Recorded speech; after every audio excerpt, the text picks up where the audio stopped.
in 7 premier locations around the globe, from the Asia Pacific to North America and across Europe. Over 3,000 of the world's best Olympic sailors battle it out in the Isaf Sailing World Cup.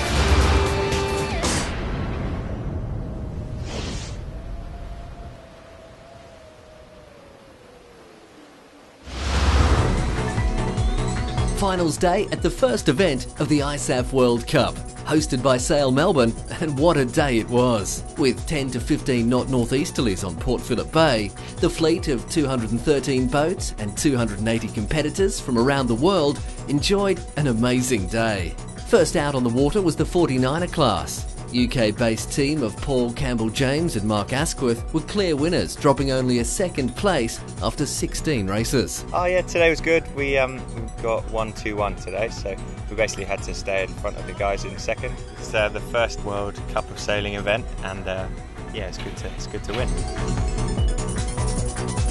Another perfect day out on the water. The local Melburnians came down to check out the day's action.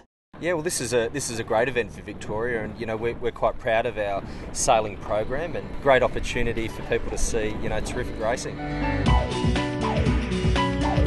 Shortly after lunch, the Finn, 470 men and 470 women classes took to the water. Warwick Hill of Australia in the Finns had no trouble sealing the deal, winning a total of 7 out of 11 races.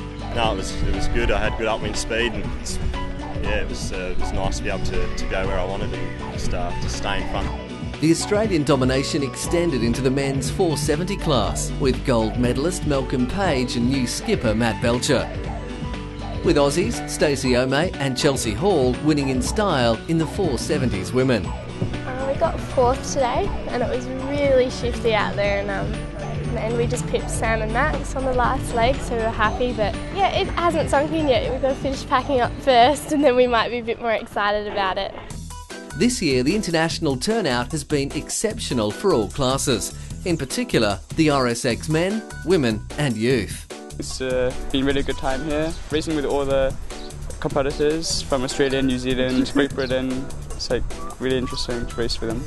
So we've been waiting around for a bit for some wind, and we're just going to go have a quick game of footy while we're waiting.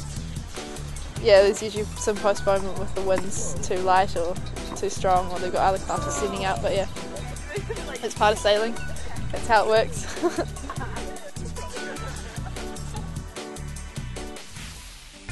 In the women's laser radial, it has been American Anna Tunnicliffe looking the strongest, showing she's lost no momentum since the 2008 Beijing Olympics.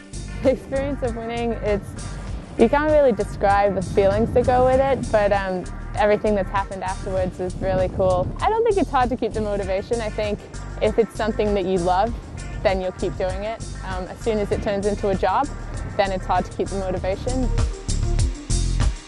Today we've got completely new conditions, breezes from the complete opposite direction, so should make some more flat water racing and shifty conditions, so I'm looking forward to it. All went according to plan for Tunnicliffe, finishing the regatta by winning her 6th race of the 11 completed. I'm very happy that I won. It's a good start to the year, and the conditions were really great.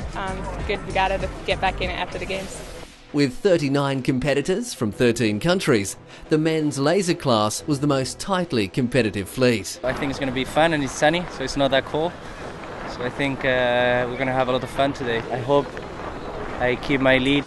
Matias de Sola from Chile completed a strong week of racing, taking out the top spot over New Zealander Mike Bullo and Croatian Milan Vucinizovic. I have a very good week. It was very consistent all the day, and the rest it was always in the top 5, so it was very good. I have very good speed downwind. That was my big skill in this regatta. The gusty nor'easterly held in through the afternoon, making for some difficult racing conditions for the RSX men and women. In the women's RSX windsurfing class, Australian Jessica Crisp had to settle for 2nd place behind Blanca Mansion from Spain. Men's RSX, Nicolas Legal from France and Antonio Cozzolino from New Zealand went into race 11 tied on points. If it's windy, I will try to follow to follow Antonio, and if it's a light wind, I will attack. So leading just in front of me is Nicolas Legal from France, and so it's going to come down to the wire today. Down to the wire, it was Legal who kept his head together in the final race, with a second place ahead of Cozzolino in fifth, thus securing his Isaf World Cup win. I'm very happy because it's the French competition of the Isaf World Cup.